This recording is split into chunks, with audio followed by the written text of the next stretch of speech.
కొత్తగా ఈడ ఒక పార్టీ ఉంది, ఒక ఫేక్ పార్టీ. దాని పేరే ఫేక్ పార్టీ. వాళ్ళకి ఏమీ దొరకడం లేదు. వాళ్ళ జీవితమే ఫేక్ జీవితం. నేను ఎందుకు ఈ మాట వాడుతున్నానంటే, ఇక్కడ ఉండే మీ అందరికి ఐడియా ఉంది కదా, వివేకానంద రెడ్డిని చంపిన గొడ్డలి ఎక్కడ కొన్నారో మీకు ఐడియా ఉంది కదా, ఉందా లేదా? ఉందంటే చేయిల పైకెత్తండి. దానిపైన ఆ గొడ్డలితో చంపి ఆ నేరాన్ని నా పైన నేనే ముఖ్యమంత్రిని. నాకే ఆశ్చర్యం వేస్తుంది, ఎంత అమాయకుడు ఎట్లా మోసపోయానని. నేను దయాదాక్షిణ్యాలు, నేను ఎవరి మీద రాగద్వేషాలతో పనిచేయను. అదే సమయంలో ప్రజలకు నష్టం కలుగుతుందంటే, మీ ప్రాణాలకు మీ ఆస్తికి నష్టం జరుగుతుందనుకుంటే, ఎలాంటి వ్యక్తి అయినా ఎలాంటి సమస్య ఉన్నా ఢీ కొట్టడానికి నేను సిద్ధంగా ఉంటానని మరొకసారి తెలియజేస్తున్నా. అలాంటివన్నీ చేస్తే ఆ రోజు మీరు చూస్తే నిద్రలు తెలిసి చూశాను. చూడంగానే మా వాళ్ళు పంపించారు ఒక చీటీ నాకు. వివేకానంద రెడ్డి గుండెపోటుతో చనిపోయాడు. ఎవరు చెప్పారు? సాక్షి పేపర్లో వచ్చింది. నేను కూడా అనుకున్నాను, సాక్షి టీవీలో అందరూ వచ్చాయి కాబట్టి ఇంత నీచం చేస్తారా అని.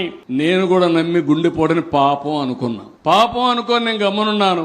ఎలక్షన్లు వచ్చాయి, సీట్లు పంపిణీ ఆ గొడవల్లో ఉన్నాం. అది అవుతానే మీరు ఒకసారి చూస్తే ఆయన కూతురు బయలుదేరి వస్తూ, మా నాన్న చనిపోయాడు, ఏదో నాకు అనుమానం ఉంది, మీరు పోస్ట్ మార్టం చేయాలని అడిగితే పోస్ట్ మార్టం చేయమని ఆదేశాలు ఇచ్చాం.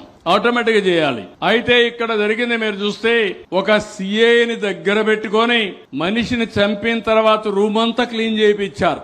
నెత్తిన గొడ్డలతో విపరీతంగా కొడితే మెదడు కూడా బయట వచ్చి బ్రూటల్ గా చంపారు. అలా చంపిన తర్వాత అవన్నీ కుట్లేశారు. కుట్లేసి శవపేటకి తీసుకొచ్చి శ్మశానానికి పంపించే పరిస్థితికి వచ్చారు. ఆవిడ అడిగిన తర్వాత పోస్ట్ మార్టం చేస్తే ఇది గుండెపోటు కాదు, గొడ్డలి వేటు అని చెప్పి నిర్ధారణ చేస్తే, సాయంత్రానికి ప్లేట్ ఫిరాయించి ఆ అమ్మాయిని కూడా మేనేజ్ చేసేసి, మా నాన్న చనిపోయాడు, ఇప్పుడు నాకు చిన్నాన్నే ఉన్నాడు, ఆయనే పెద్ద దిక్కు, ఆయన కూడా చంపేశారని చెప్పి ప్లేటు ఫిరాయించి, నెక్స్ట్ డే తెల్లవారికి నా చేతిలో కత్తి పెట్టి నారాసుర రక్త చరిత్రని నా మీద నెరవేసే పరిస్థితికి వచ్చారు. ఏం తమ్ముళ్ళు, అర్థమైందా?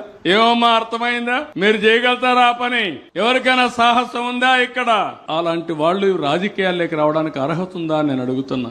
వాళ్ళకి అర్హత లేకపోతే ఓటేసే వాళ్ళు మనల్ని ఏమనుకోవాలని నేను అడుగుతున్నా. ఇప్పుడు అలాంటి పార్టీగా ఉండడానికి అర్హత ఉందా అని అడుగుతున్నా. నేను చాలా పార్టీలు చూశాను ఇంతవరకు. రేపు 28 వస్తే ఫస్ట్ టైం ఎమ్మెల్యే 50 ఏళ్లు అధికారంలో ఉన్నాం. పార్టీ పెట్టి మొట్ట నుంచి ఇప్పటికి 16 ఏళ్లు సీఎం గా ఉన్నా, 15 ఏళ్లు అపోజిషన్ లో ఉన్నా. చాలా మంది నాయకులను చూశా. కానీ నేరస్తులే రాజకీయ పార్టీ పెట్టి రాజకీయ అండతో యథేచ్ఛగా నేరాలు చేసే పరిస్థితికి వస్తే ఎక్కడికి పోతామని అడుగుతున్నా.